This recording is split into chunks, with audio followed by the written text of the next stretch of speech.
武则天寿辰之日，文武百官在大殿之中庆祝。宴席期间，武则天谈起前朝皇帝杨广，隋炀帝寿诞之日曾于洛阳召唤神龙，星云祝寿。国师却觉得那只不过是谣传罢了。突然，外面电闪雷鸣，天色大变，一条金龙在云层中翻涌，所有人跑出殿外。国师立刻吹起了彩虹炮，说这是大吉之兆。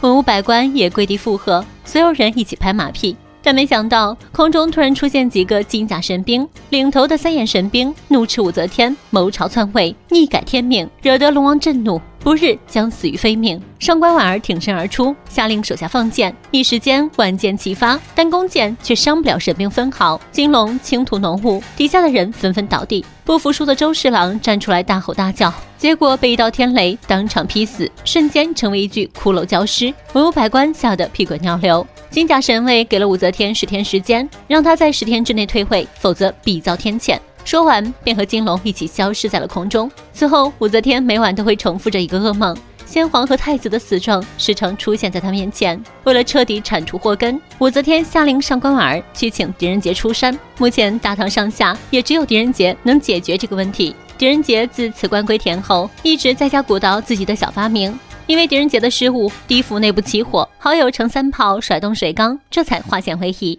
狄仁杰被烧了个头心凉心飞扬。对于这个脑袋有点短路的好友，狄仁杰也是无话可说，自己的实验成果就这样被浇灭了。两个人刚准备出门吃饭，就和上官婉儿撞了个正脸。对方竖着传旨的方式引起了狄仁杰的怀疑。按理说上官婉儿不会犯这种错误，果不其然，就在狄仁杰起身之际，上官婉儿突然掏出匕首偷袭狄仁杰。还好狄仁杰武艺高强，上官婉儿偷袭不成，自己反被狄仁杰所伤。晚上，真正的上官婉儿如期而至。程三炮看到后怒不可遏，提着斧子就冲了上去。上官婉儿是一脸懵，被程三炮的板斧打飞。狄仁杰及时飞身接住，英雄救美。三人聊过之后，才知道面前这个上官婉儿是货真价实的。狄仁杰跟随上官婉儿进宫面圣。武则天称，前几日天仙下凡，下了降头，不日将有血光之灾，哀家寝食难安，不知如何是好。对于这种鬼神之说，狄仁杰自然是不信的。他认为那日百官的所见所闻都是幻象。武则天将信将疑，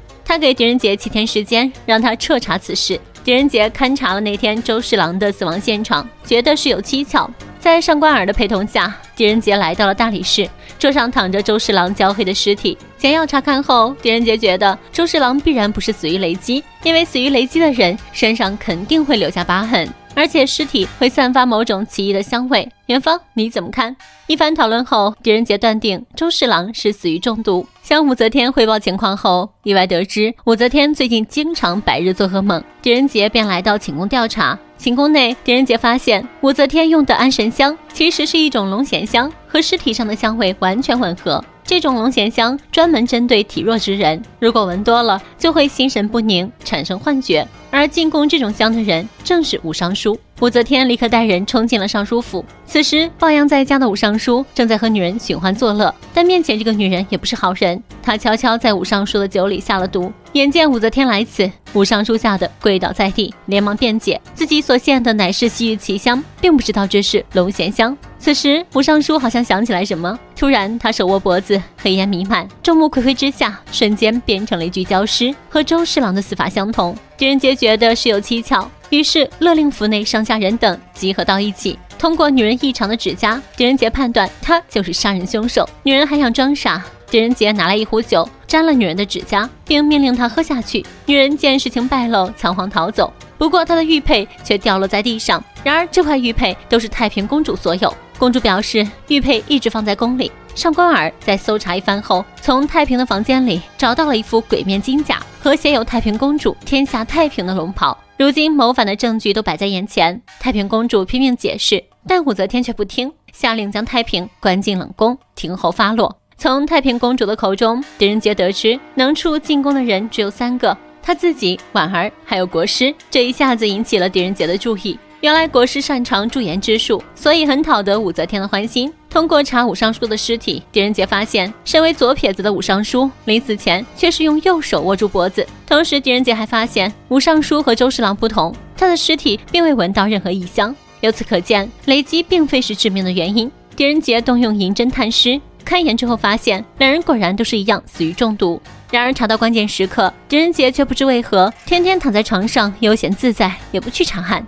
上官婉儿看到后心急如焚，如今查案的期限都快要到了，狄仁杰却还做着春秋大梦。眼见劝不动，上官婉儿直接甩脸离开，结果下一秒又折返回来，像变了一个人似的，没有往日的泼辣风格，变得热情主动，伸出纤纤嫩手，上下其手，开始在狄仁杰身上游走，身体力行的要给他来个大保健。狄仁杰将计就计，在婉儿的脖子上开油，发现这个娘们是个冒牌货，因为真正的婉儿脖子上有梅花胎，而眼前这个女人没有。冒牌货被揭穿，立刻拔出匕首，但狄仁杰早有防备，两个展开缠斗。狄仁杰武艺高强，贾婉儿不是对手，只能狼狈逃走。随后狄仁杰进攻面圣，直接举报上官婉儿就是凶手。他指出，当日神龙显示是前朝驯龙卫的幻术，而上官婉儿的曾祖父就是驯龙卫。狄仁杰想要彻查上官婉儿的府邸，上官婉儿声称自己胸前坦荡荡，没有凶器，并不怕狄仁杰的搜查。就在前往上官婉儿府邸的路上，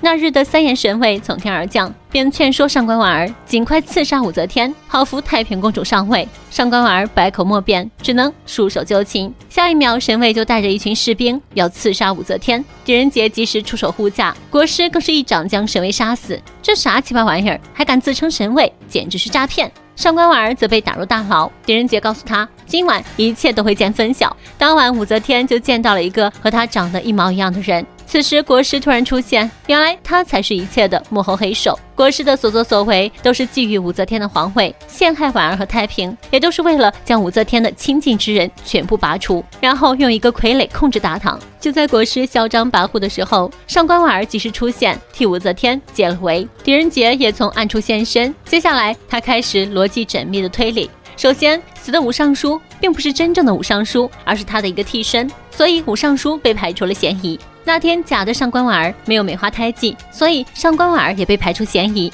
至于焦尸，是因为服用了龙涎香，因为龙涎香有剧毒，吃下之后便会变成那副模样。同时用龙涎香让武则天天天做噩梦，产生幻觉，而国师就是前朝隋炀帝的幼孙杨致远。见身份被揭穿，国师也不再隐藏，他召唤出神龙，准备将狄仁杰鱼死网破。狄仁杰看出神龙乃是木头雕刻，用火焰可以破除，手下火箭齐发，神龙分分钟付之一炬。国师一计不成又生一计，只见他撒豆成兵，自己则化作了神卫的模样。你还别说，国师变得勇猛无比，没有人是他的对手。关键时刻，半路杀出个程咬金，劈脑门、鬼剔牙、掏耳朵，3板斧下去，打得国师落花流水。国师手下也尽数被剿除，可国师仍不死心，竟然发动了天雷术，准备将所有人都劈死。但摆了半天姿势，天雷一根毛都没有。原来狄仁杰早就将国师用来装神弄鬼的黑火药给拿走了。众人将国师团团围住，国师见大势已去，立马掏出匕首，